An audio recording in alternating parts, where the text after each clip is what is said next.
Hello, hockey fans. Oh boy, what a week. So much has happened in this past week, as I expected. The playoff spots have been punched in, and more teams have been ousted. First off, Florida, of course, clinched last Sunday, but that was this past week. Four more teams joined the party, such as the Avalanche, first Western Conference team to clinch.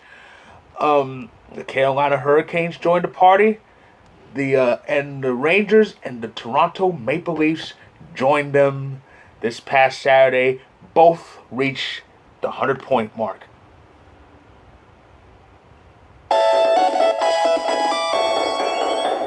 Congratulations to those teams. On the flip side, though, more heads were lopped off, proverbially, of course, in the playoff race this past week. The Ottawa Senators and the Buffalo Sabres were eliminated on April 6th. Before that, the Chicago Blackhawks met their elimination on the 5th. The Detroit Red Wings were ousted on the 9th, so now they have missed the playoffs for the last, I think it's 6 years now. Remember, this is after they made it 25 straight years. And the most recent elimination came today. With the Ducks losing in regulation to the Carolina Hurricanes, and Dallas only needed 1 point. Instead, they got two with a win over the same Blackhawks. And as a result, they joined the eliminated teams.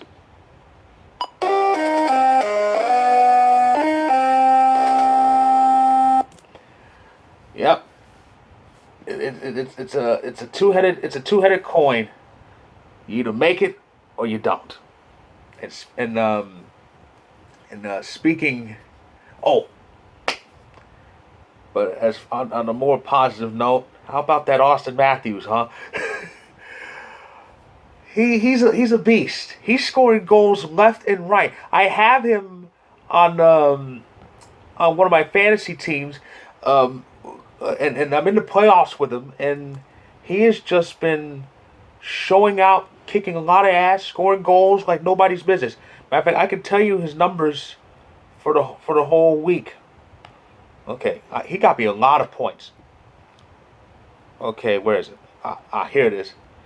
Auston Matthews this week alone, 7 goals, 4 assists, +5, 3 power play points, 33 shots on goal, 106.7 points. That's how much he got me this week. Oh boy, I'm so glad he's on that fantasy team. I'm gonna win with him. But anyway, yeah, he's pretty gifted. Speaking of. And we go from putting shots in to keeping them out. How about Darcy Kuemperor? I, as an Avs, he's the reason why I, as an Avs fan, beamed when I read the news that we got Kuemperor. I still remember his performance in the bubble in Game 1 against us. He was stopping everything left and right. Thing is, he lost because he was on a Coyotes team that didn't know what the hell shots on goal were. So we have that goalie who can be a world beater when he has to be. And last night was more proof. 50 shots against. He stopped 49 of them, including 11 in overtime. Most of them happening during an Oilers power play. And you know when the Oilers on the power play, that's when McDavid and Drysdale, or as I like to call them, Superman and Batman, are on the ice together, and that's dangerous. But Kuemperor shut the door. He did. He really did. He got us that win. So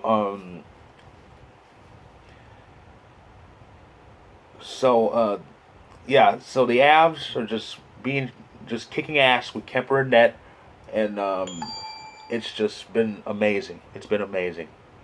So, with that said, there's 19 days left in the regular season. I got the sound on because I'm watching Riverdale. There's 19 days left now in the regular season as time is really winding down here. And now, let's take a look. Let's take a look at the standings entering these final 2.5 weeks of the season. First off, let's start with the Eastern Conference as usual. We'll start with the Atlantic Division. Florida still leads the entire East.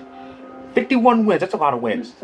108 points. Toronto's right behind with 100 even, and Tampa Bay moved right past Boston into the top 3 with 96 points.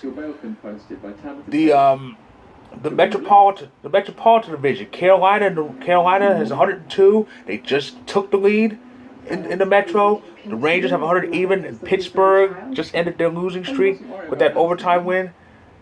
They have 94. They have 94 points. They're hanging in there in the top 3. But really, Pittsburgh's struggles have turned this into really a 2-team race. Now the Rangers and Carolina actually have 2 games left against each other. Both are in Madison Square Garden. So that's going to be very interesting when they play each other. So of course, Boston and Washington, they're the wild cards, and the only two teams left behind the playoff line still alive are the Islanders and the Columbus Blue Jackets, because everybody else is done. And of course, the Eastern Conference playoff field is half full. 4 teams are in, 4 spots still left. And so that's the Eastern Conference. Now to the Western Conference, the Central Division, leading the Central, the West, the whole damn thing. The Colorado Avalanche still 110 points, 52 wins. That win against Edmonton, that was our 52nd. We have tied the franchise record, a number we've set twice. One of those 2 led to a Stanley Cup, but we are definitely going to surpass that record. We have 10 games left. We should get at least 55. Yeah, and it's a big lead in the Central. 16 points ahead of Minnesota and St. Louis. Both teams at 94. But Minnesota has the game in hand over St. Louis, so they're the second place team ahead of the Blues. As for the Pacific, it's Alberta leading the division, and by that I mean it's Calgary 1, Edmonton 2. Edmonton has surpassed a slumping Kings team, but it's a pretty big gap. It's 7 points separating Calgary and Edmonton. The Kings are in 3rd place with 86 points. The wild cards, it's Nashville and Dallas in those spots. Nashville with 87 points, Dallas with 86. Vegas is behind the playoff line with 84 points. They're not only 2 points behind Dallas, they're actually 2 points behind LA for 3rd place. So that's gonna be very, very interesting. Vancouver's still alive. Winnipeg's still alive, sort of. And San Jose, even though San Jose has fewer points than the Ducks, they're not eliminated yet. But it's going to be very interesting to see how that race goes. So that's the story so far. 5 teams are in the playoffs. There's still 11 spots left, and there's still a lot left regarding positioning. Who's going to finish where? Who's going to play who? Oh, one thing I forgot. With the overtime appearance, we actually won the game. But with the overtime appearance, the Avalanche have officially clinched at least 3rd place. So we are not finishing lower than 3rd. So which means the Avalanche will not be a wild card. We will be a top 3 team. But anyway, so that's the story so far with 19 days left. And now let's look ahead to what we have to look forward to this upcoming week. Tomorrow there's only 1 game playing, and that's though at least it has some playoff relevancy. It's the Jets in Montreal against the Canadiens. That's on NHL Network, and that's the only game tomorrow. Tuesday, there's a lot of hockey. There's a lot of hockey playing. Bruins host the Blues. The Leafs host Buffalo. Philly and Washington play each other on ESPN, on the actual ESPN network. And with Washington playing, that means some teams may find their playoff hopes dashed. The Islanders, who are barely hanging on, they're hosting the Pittsburgh Penguins. Um, and the King, it's an ESPN doubleheader as Tampa Bay and Dallas face off, a rematch of the 2020 Stanley Cup Final. Wednesday's TNT doubleheader. The Rangers are in Philly to face the Flyers, and then after that, it's the Avalanche hosting the LA Kings. If the Kings aren't careful, that could be round one. That's Wednesday. Thursday, Detroit and Carolina. That's the ESPN Hulu Hockey Night game, but on the actual ESPN network, it's Dallas. It's Dallas hosting the Minnesota Wild. That has a lot of playoff relevancy because Dallas is in that wild card race and Minnesota's in that top three in the Central. Friday's only two games. Only one of them has any semblance of playoff relevancy. It's the Panthers hosting the Winnipeg Jets.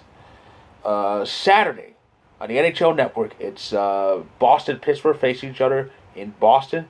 The game on ABC, it's a Central Division battle between the Wild and the Blues. It does look like that's going to be the second place versus third place series in the Central. So it's basically for positioning and home ice in that series. That's on ABC. Also on the NHL Network, it's the Battle of Ontario, Toronto, and Ottawa. Not much relevancy, but it's always fun to see the Leafs and Senators face each other. Oh, and the Avs host the Hurricanes. That could be the Stanley Cup Final this year. Could be. And on Sunday, on ESPN, it's Detroit hosting the Florida Panthers. On the NHL Network, it's the Blues on the road against the Nashville Predators. So that's just some of the games we have to look forward to this upcoming week. 19 days left in the regular season. The home stretch, we're almost at the finish line. We are almost at the finish line. I find myself impatient for May 2nd. That's when the playoffs start. But hopefully by the next video, well, my next recap video, which will be next Sunday, we'll get more of a semblance on what the picture look like. More teams will be clinched, and we'll probably have an idea what some of the matchups will be. So anyway, that's my recap of the week that was. If you like this video, click the like button. Click subscribe for more. My stories on the playoff clinchings from this week will be in the description below. So check them all out if you can. And I would really appreciate it. And I'll be back I know I'll be back next Sunday for another recap. And if any teams clinch between now and next Sunday, I will have my congratulatory videos for them. So there'll definitely be more this upcoming week. But I will definitely be here on YouTube next Sunday with another recap. So stay tuned.